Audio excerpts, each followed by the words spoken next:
Hello, learners! It's Miss Haina, a BS Ed English 3 student from Negros Oriental State University, and I'm excited to be with you today as we explore and learn together.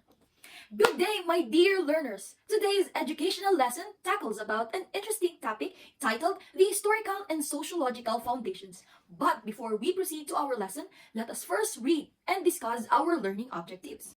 For our learning objectives for the knowledge, define the historical and sociological foundations of curriculum.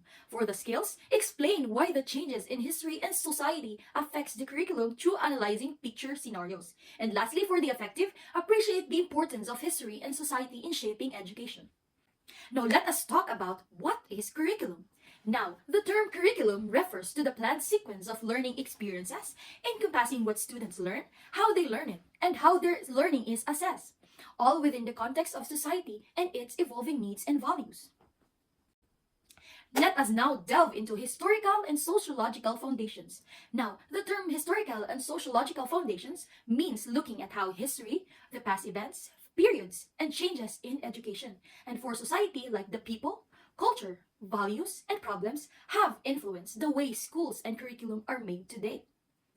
Now, here are 6 famous curriculum theories and their contribution to education, which can still be observed by the present generation of learners. The first one is Franklin Bobbitt, 1876 to 1956. He believed that education should be based on real needs of the society. And, according to him, curriculum must have a clear objectives and should prepare students for life. Next one is Wherret Charters, 1875 to 1952. He emphasized that curriculum should be built on clear objectives and organized around the task of adult life. And he also believed that education should be practical, preparing students with the skills and knowledge needed for real-life scenarios. The third one is William Kilpatrick, 1871 to 1965. He introduced the project method where teachers and students plan the activities together. He also believed that learning is more effective when students work on meaningful, purposeful activities instead of just memorizing facts. Number 4 is Harold Rugg, 1886 to 1960. He believed that schools should not only teach skills but also shape social attitudes. He introduced textbooks that encourage students to think about how social problems and democracy. He believed that education should prepare learners to face social issues, cultural changes, and responsibilities as citizens. Number 5 is Hollis Caswell, 1901 to 1989. He emphasized that curriculum should be designed based on the needs of society and learners. He believed curriculum is not fixed but must adapt social changes. According to him, education should prepare students for participation in society by combining both knowledge and experiences. And last but not the least, Ralph Tyler, 1902 to 1994. He developed the Tyler Rationale, a model for designing curriculum. He emphasized that curriculum should have clear objectives, organized learning experiences, effective teaching methods, and proper evaluation. Education must be planned systematically and should prepare students for the needs of society. This theory shows that curriculum should be practical, purposeful, and responsive to society. Their ideas continue to guide education today, helping students gain meaningful knowledge, life skills, and social awareness. Now, delving into historical foundations of the curriculum. The historical foundation explains how past events, traditions, and practices shape what schools teach today.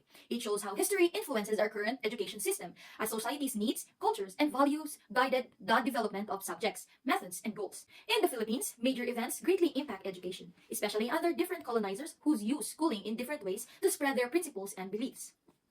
The first one is pre-colonial period, or the Hispanic period of Filipinos. In the pre-colonial period, there were no formal schools. Children learned through oral teaching and hands-on training from parents or elders, focusing on skills like farming, hunting, and weaving to prepare them for community life. Next, let's have the Spanish period. During the Spanish period, education in the Philippines was primarily religious, focusing on reading, writing, and religion, or the 3 R's. Schools were established, but instructions was mostly individual, using religious texts like the Catechismo to teach both literacy and Catholic values.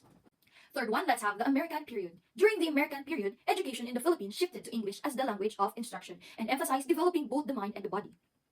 The system introduced 3 levels of instruction, where there are the elementary, secondary, and the college or the tertiary, highlighting the importance of higher education from the nation's progress. Now let's have the Commonwealth. During the Commonwealth period, education expanded to include vocational courses like farming and domestic science, aiming to develop students' character, discipline, civic sense, and practical skills. Next, let's have the Japanese period. During the Japanese period, education focused on vocational training, promoting Japanese language and teaching character, history, and the value of labor, under strict control of textbooks and materials. Lastly, let's have the present period. The K-12 program was made to improve the quality of education in the Philippines. It helps students gain the knowledge and skills they need so they can get jobs and compete not only in the Philippines but also in other countries. Now let us go on to sociological foundations of the curriculum. The sociological foundation of the curriculum shows the connection between schools and society. Schools serve society, while society shapes what is taught. The curriculum must prepare students for present and future needs, adapt to local and global changes, promote innovation, respect diversity, and preserve nation identity. Education, in turn, builds responsible citizens and supports progress.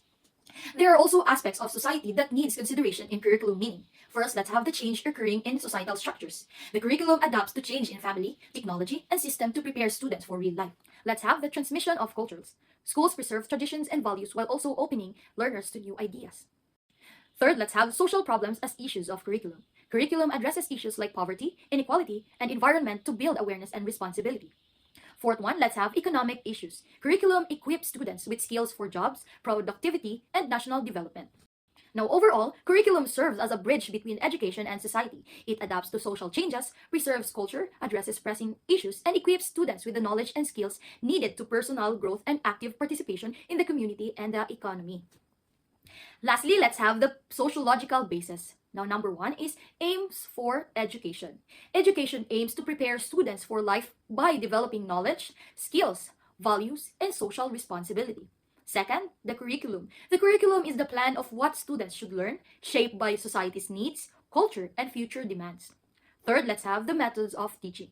Teaching methods are ways teachers deliver learning, focusing on active, meaningful, and practical experiences.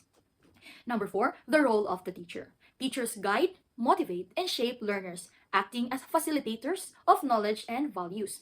And lastly, let us have the school. The school is a social institution that connects education and society, preserving culture while preparing students for change and progress. Overall, the sociological basis of education links schools to society. It helps gain knowledge, skills, and values, uses practical teaching methods, guides learners through teachers, and prepare them for life while keeping cultural traditions.